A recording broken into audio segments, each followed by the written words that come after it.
吓？哇！你喺度做咩啊？好多留言都話睇完我嘅生活開支之後，發現我住喺 Cardiff 呢啲山卡拉地方，使費又唔係特別平，又話會唔會其實我要慳住使，食唔飽，住得唔舒服㗎？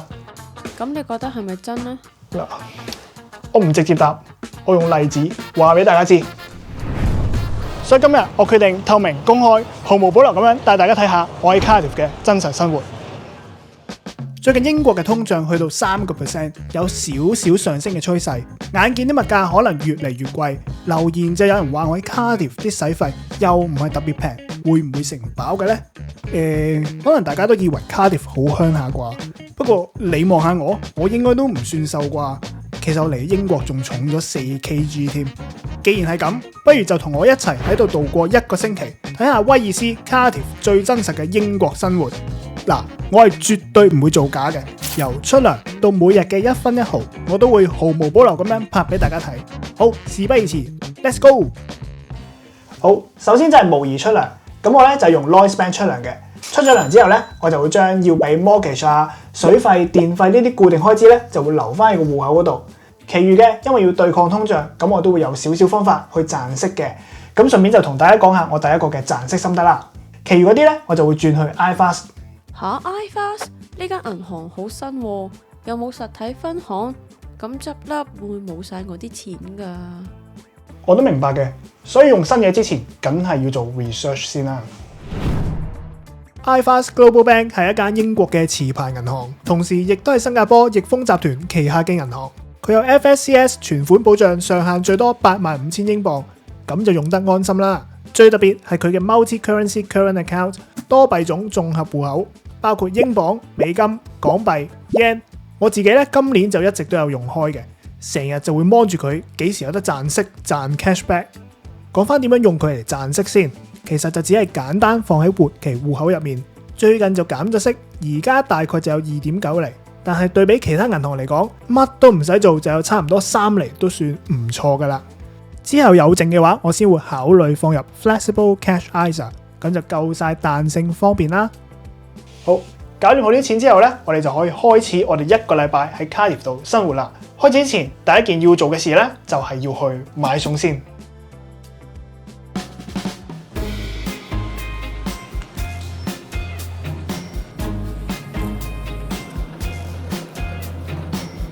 返工前一日就會買定下個禮拜嘅食材，因為星期1至5我通常都會喺屋企煮早餐同埋晚餐。我平時主要都係去呢度買齊所有嘅食材，因為佢基本上都係全英國數一數二最平噶啦。間唔中咧就會去 Tesco 或者 Morrisons 買啲靚嘅食材。咁就見今日心情好咧，咁我哋今個禮拜咧就去 Morrisons 啦。嗱，喺呢個時候再分享到一個慳錢 tips 俾大家。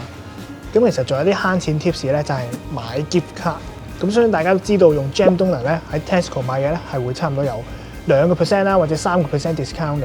而仲有另外一個咧，唔知大家有冇聽過叫做 BHN Extras， 因為我公司有 join 到 BHN Extra 啦，咁用我個 Employee ID 登記咧就可以申請到噶啦。然後發現咧 BHN Extras 入面咧係有得揀買 Morrisons 嘅 gift card 嘅，咁係有成4% 嘅 discount。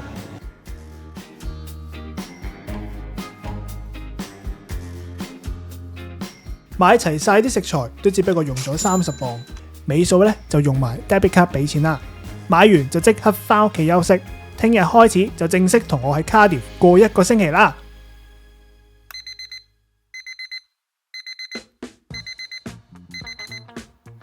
咁多位早晨，星期1至5咧我都幾有規律㗎。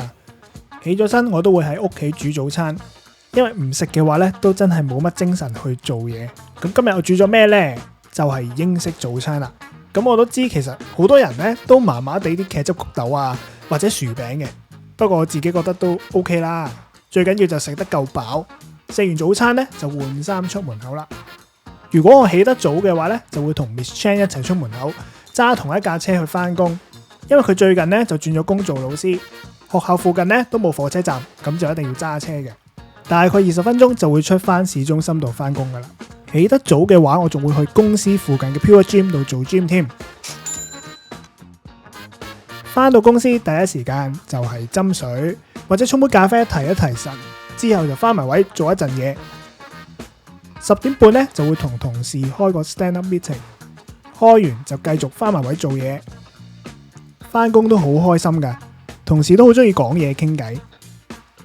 傾一陣，話咁快又到 lunch time 啦。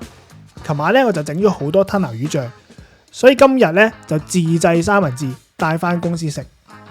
其實唔帶 lunch 咧都唔一定要出去使錢嘅，公司個 kitchen 咧都有好多生果、零食啊或者飲品，基本上咧都夠填飽個肚噶啦。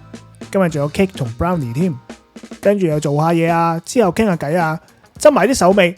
大概3點半咧我就會執嘢搭火車走噶啦，因為再晏啲咧市中心就會塞車，火車站又會超多人。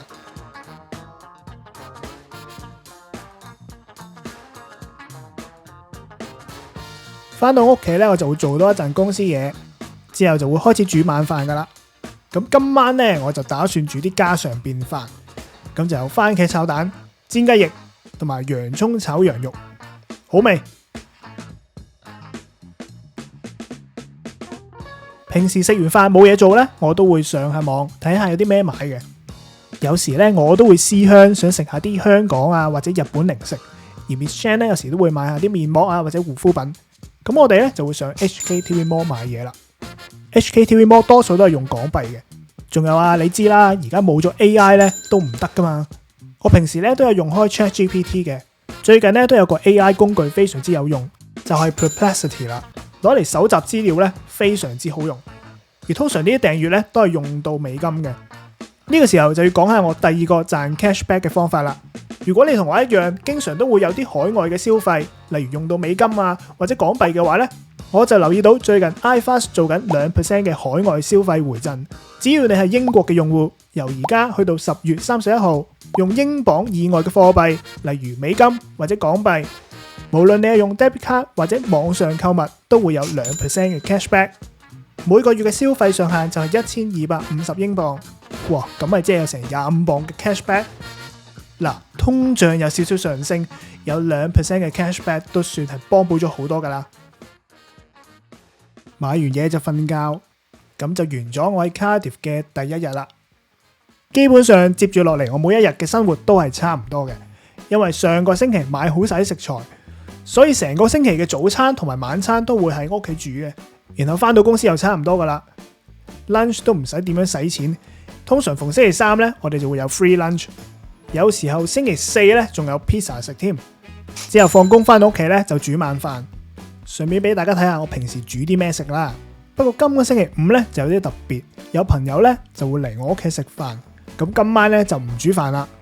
KFC 最近咧就做緊7.99磅20隻 hot wings， 咁就一齊買咗2桶翻嚟食，抵食又滋味。係咯，所以你都明點解我會話我重咗4kg 啦。翻咗一個星期工，終於都到咗我最期待嘅 weekend 啊！通常星期6朝早咧，我就會起身跑個 park run。跑完之後咧，如果唔想翻屋企煮嘅話咧，就會去 Wetherspoon 度食個早餐。咁今日咧就有啲特別，我就約咗朋友去 Swansea 附近嘅 Rossley Bay 行下。出發之前咧就去咗 Tesco 入咗20磅嘅油，之後就可以起行啦。由 Cardiff 出發去 Rossley Bay 大概個半鐘嘅車程，中間仲會經過 Swansea 添。咁我哋咧就打算由 Hill End 開始出發，咁喺嗰度泊車咧就係6磅。今日我哋嘅行程咧就打算圍住成個山頭行一個圈。好，即刻出發！大家都帶咗一啲生果零食，有朋友仲整咗腸仔包添。大家一邊行一邊又停低傾下偈。估唔到最後都行咗成5個鐘喎，順便就俾大家睇下呢個海灘有幾靚啦。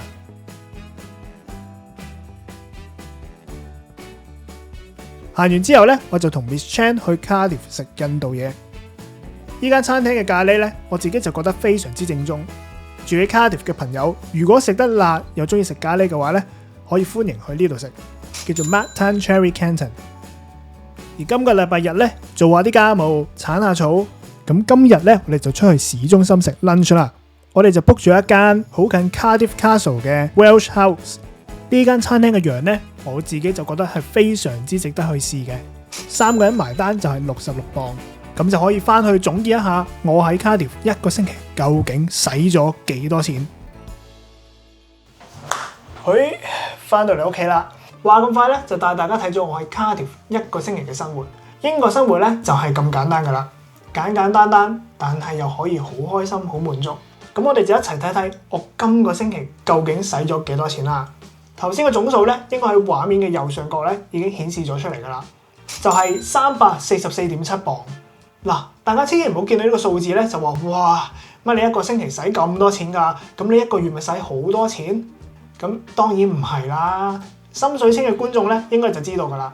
入面咧係計埋 HKTV Mall 買嘢啦，同埋 AI 嘅 subscription 喺入面嘅，同埋我哋平時去餐廳食飯咧都係一個星期先至去一次。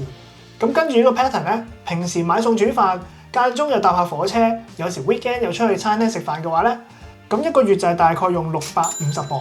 咁加埋其他雜費嘅話咧，咁同我之前嗰段片講嘅日常生活費用咧就係差唔多嘅。未完住㗎。唔好唔記得我哋之前放咗啲錢入去銀行嗰度賺息，同埋都有賺下啲 cashback。咁之前咪話入咗1000磅入去嘅，咁個息咧大概就有2.41磅。咁你入1萬磅落去咧，咁你每個月就有24.7磅㗎啦。咁 cashback 咧，我哋就用 HKTV Mall 買嘢啦，有 ChatGPT 啦，同埋 Perplexity。咁總共咧就有2.77磅嘅 cashback， 咁都叫做好過冇啦。咁我每個月賺到嘅 cashback 同埋利息咧，有剩嘅話就會按情況轉去嘅 flexible cash ISA。咁就好似平時銀行過數咁樣入翻去自己嘅 ISA 戶口就得㗎啦。不過我自己用落咧就覺得佢哋嗰個轉帳嘅界面咧，好似有太多嘅資訊，有啲複雜。咁因為我自己做 IT 㗎嘛，咁有少少職業病，同埋我都係好人嚟㗎嘛。咁我跟手咧就喺個 app 度有得撳 feedback，咁就俾翻啲 comment 佢哋。咁希望佢哋嚟緊會改善一下啦。好，咁以上就係我喺 Cardiff 嘅日常生活同埋透明公開嘅開支啦。咁我諗我嘅消費應該都叫做正正常常，都冇話要節衣縮食啊，或者好豪華咁去使嘅。同埋大家都應該睇到 Cardiff 嘅物價咧，其實同英國南部嘅城市都係差唔多嘅，都冇話特別平。嚟緊仲有通脹添，咁所以我自己咧都有啲方法去賺息同埋賺 cashback 嘅。如果你都想好似我咁樣賺息賺 cashback 賺到盡嘅話咧，可以試下用 iFast 賺埋佢哋而家做緊嘅2% 海外消費 cashback。而家用 description box 入面條連結，成功申請再放500磅喺入面3個月嘅話咧，你同我都會有5磅嘅現金獎賞。呢個優惠淨係去到2025年12月31號嘅咋。好啦，今次就透明公開咁樣俾大家睇到我喺 Cardiff 嘅日常生活、使費同埋一啲慳錢嘅小 tips。睇完之後，唔知大家覺得 Cardiff 嘅生活貴唔貴呢？